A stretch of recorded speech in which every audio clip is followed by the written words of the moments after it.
We, especially in the West, live in an era of youth culture. Trends in music, film, and fashion are often very heavily driven by this youth culture, with teenagers being a key demographic. But the concept of the teenager is not an old one, but one that is only about 80 years old and came about as a result of a growth in consumer culture, itself a result or reaction to the Cold War. I'm your host David, and today we are going to look at how teenagers and consumer culture initiated a huge change in America's societal landscape. This is the Cold War.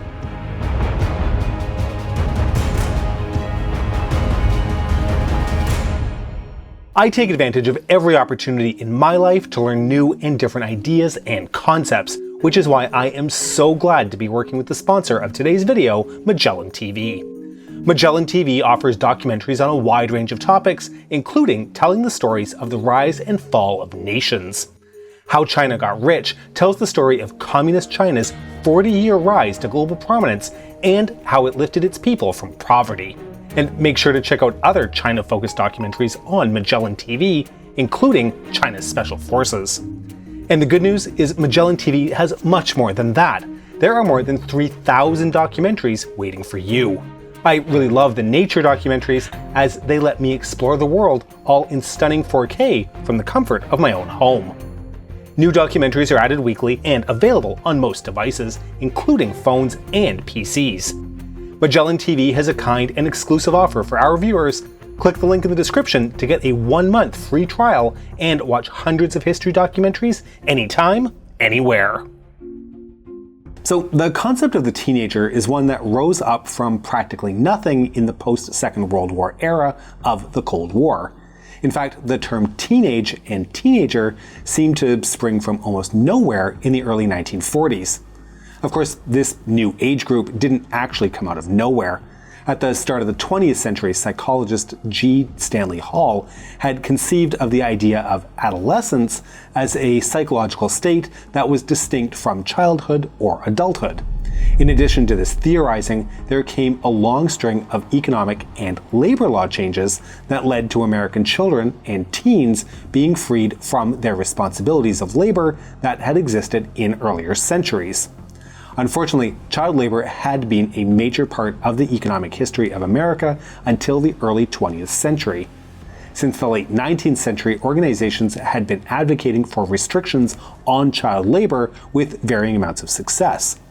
By 1900, states varied extensively in their laws on child labor. In many places, children and teens worked in large numbers in mines, glass factories, textile mills, in agriculture, canneries, home industries, as newsboys, messengers, bootblacks, and shoeshines, and many other industries where employers wanted cheaper and more manageable employees who were less likely to strike.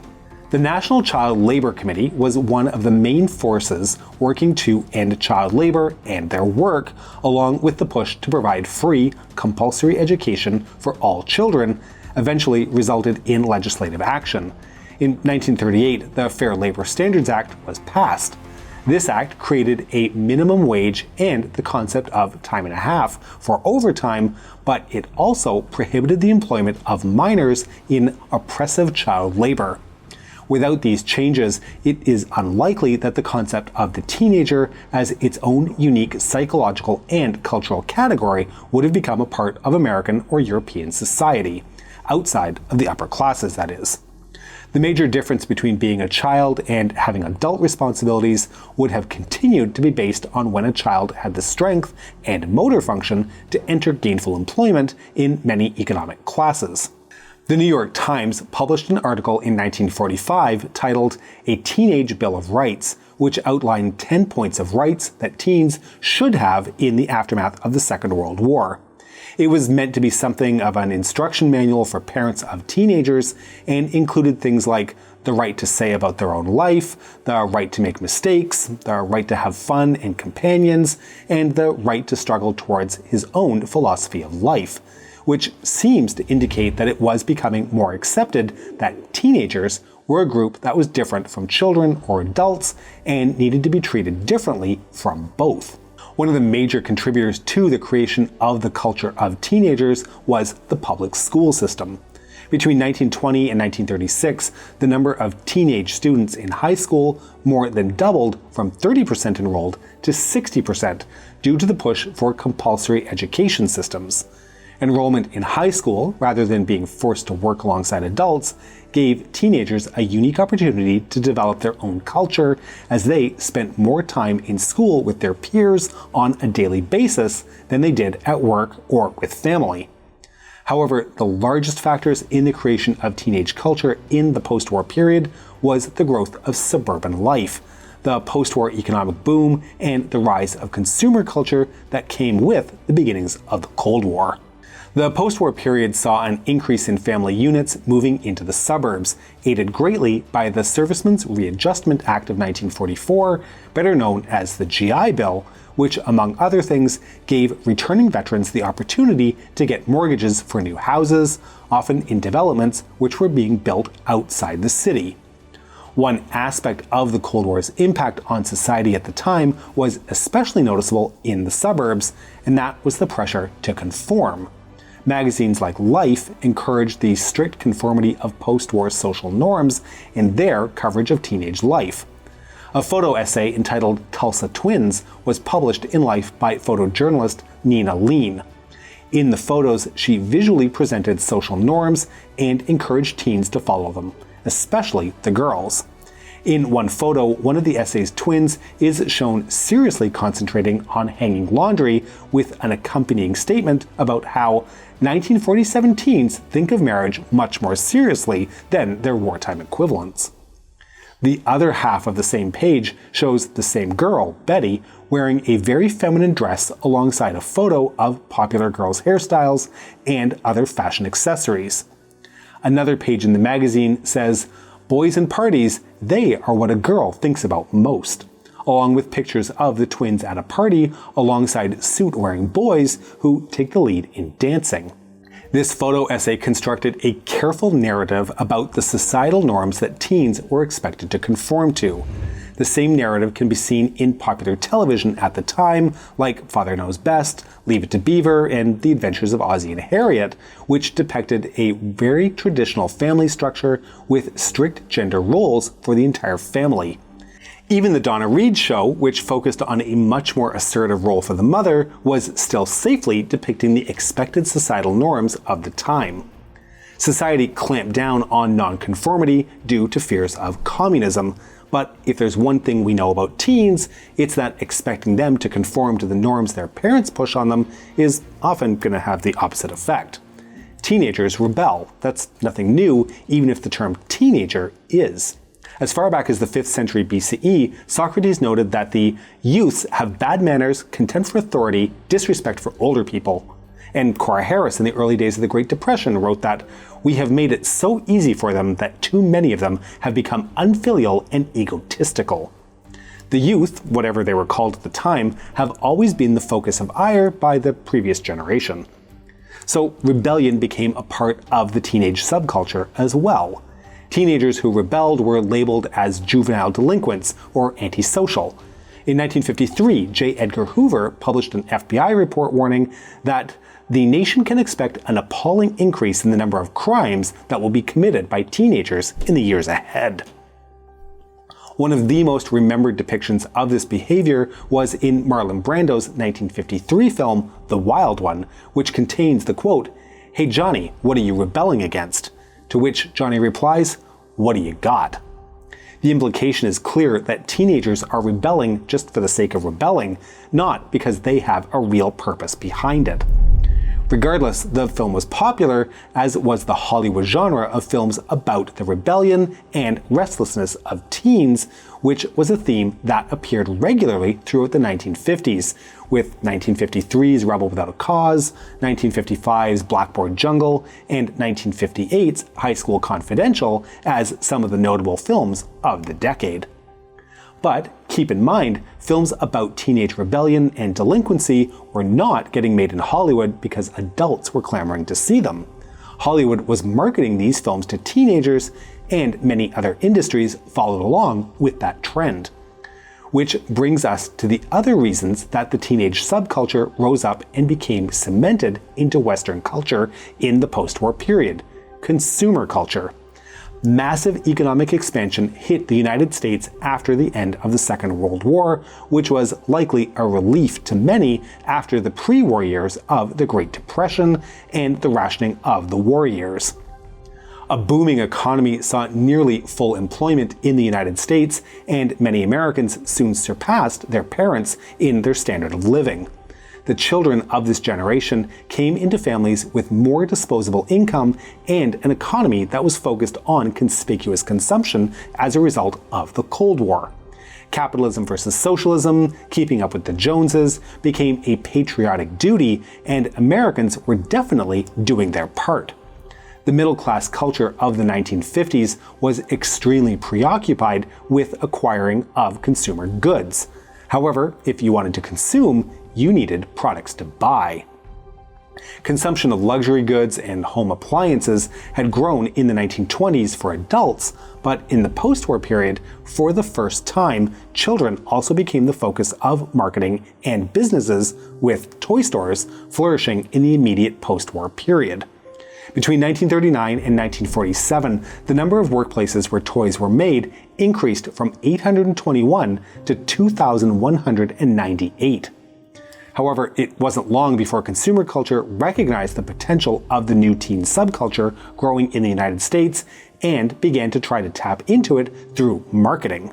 A 1958 article by Dwight MacDonald in The New Yorker, titled "A Caste, a Culture, a Market," gives insight to the way this played out. Beginning by interviewing Eugene Gilbert, who began a successful career in assisting businesses in targeting marketing to teens when he was only a teenager himself. Starting in 1944, while he worked at a shoe store in Chicago, he realized one simple thing about increasing sales to teenagers. You had to market to them, not their parents. They had their own money. If they knew you had the shoes they wanted, they would walk in themselves and just buy them. So simple, but the boss had not realized that teenagers were a market he could tap, so Gilbert did it for him. A 1957 Life article made the claim that, quote, "the juvenile market runs at retail to a staggering $33 billion annually." And whether the number was completely accurate or not, it was the case that teenagers had money. Whether from paper routes or allowances, they were a consumer market, and while the enforced conformity of the period would probably have liked the market to only supply consumer goods that encouraged conformity, the market was more interested in making money, and if teens wanted rebellion, they would sell it to them. An example given by that same 1958 New Yorker article I just mentioned is Mad magazine.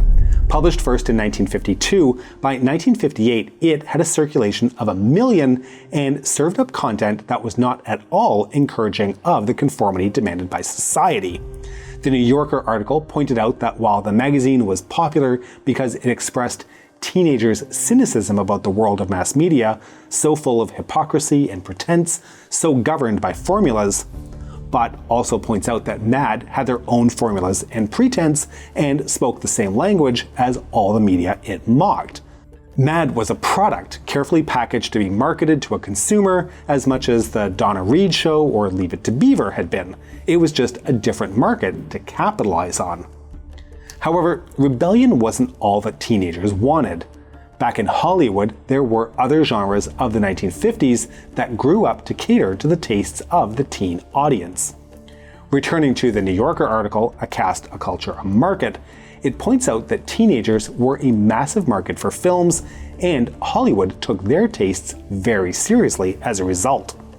Teenagers seemed to want to see films that fell into one of 3 categories: teenage problems, rock and roll, and horror. And Hollywood was happy to make them, especially when movies like I Was a Teenage Werewolf were cheap to make at less than $150,000, but at the time of the article's publication, it had made over $2 million. Pretty good ROI. Major publication of magazines and printed literature for teens began to come out as well. Some, like the magazine 17, are still published to this day, while others, like Jet and Color, eventually ceased publication. The last years of the golden age of comic books also fell during the 1950s. Many major aspects of the teen high school experience, from prom dresses to class rings to yearbooks, became touchstones of American culture during the 1950s, specifically because they were big business and marketed to teens as consumers with the idea that they were making special memories and buying mementos of them. Now, another aspect of American culture that was heavily impacted by teenage interest and purchasing was the recording industry. The 1950s saw the beginning of rock and roll, with Chuck Berry's Johnny B. Good, Elvis Presley's Hound Dog and Jailhouse Rock, Bill Haley's Rock Around the Clock, Little Richard's Tutti Frutti, and Jerry Lee Lewis's Whole Lotta Shakin' Goin' On being some of the classics of the era. The music industry used every medium they could to reach youth. Transistor radio use made it easier for teens to listen to music that wasn't approved by their parents. But the invention of the 45 RPM record in 1949 made it possible to purchase your favorite albums as well. Not content with audio recording, however, the music industry also capitalized on television and movie theaters. American Bandstand began airing in 1952 and featured many of the popular musicians of the period, and musical films with titles like Don't Knock the Rock, Rock Around the Clock, and Rock, Rock, Rock featured popular musical acts of the decade. Music would play a large role in American culture of the Cold War period, far from being simply a tool of consumer culture. But the recording industry and the rock and roll of today would only have gotten the jumpstart it did with the demands of teen consumer culture during this period. So the question perhaps is whether the teenage culture of the post-war period came about organically or as a result of careful marketing. Consumer culture is an inescapable part of our analysis of the early Cold War because so much of it shaped what we consider to be American culture today, which sometimes leaves us with a skewed perspective of America during that period. Teenage culture may have grown organically because the youth of any civilization have always been a culture to themselves, but their elders rarely understood. But the consumer culture of the 1950s as much as a product of marketing research and careful packaging as anything sold today. Which means Rebel Without a Cause is no more an accurate depiction of the 1950s life of teenagers than Top Gun Maverick is an accurate depiction of modern naval aviation. Now, before we wrap up, I can already see some of the comments wondering why we're bothering to talk about teenagers on a channel about the Cold War. And sure, on the surface this doesn't seem like it should be relevant. Except it is. By the 1970s, and especially the 1980s, youth in the communist world, especially in places like East Germany, but even in the Soviet Union, were looking to establish their own cultural spaces, and they were being heavily influenced by the consumer cultures of the West. Western music and fashion and even films were commodities being bought and sold on the black market and serving as a constant reminder that they lacked open access to the things they wanted, or at least thought they wanted. We hope you've enjoyed this episode, and to make sure you don't miss our future work, please make sure you subscribe to our channel and have developed an entire subculture for the bell button to aspire to so that the Madison Avenue fat cats can cash bigger and bigger checks. Please consider supporting us on Patreon at www.patreon.com/thecoldwar or through YouTube membership. We can be reached via email at thecoldwarchannel@gmail.com. This is the Cold War Channel, and as we think about the Cold War, I will leave you with the words of JFK. In the final analysis, our most basic common link is that we all inhabit this small planet. We all breathe the same air, we all cherish our children's future, and we are all mortal.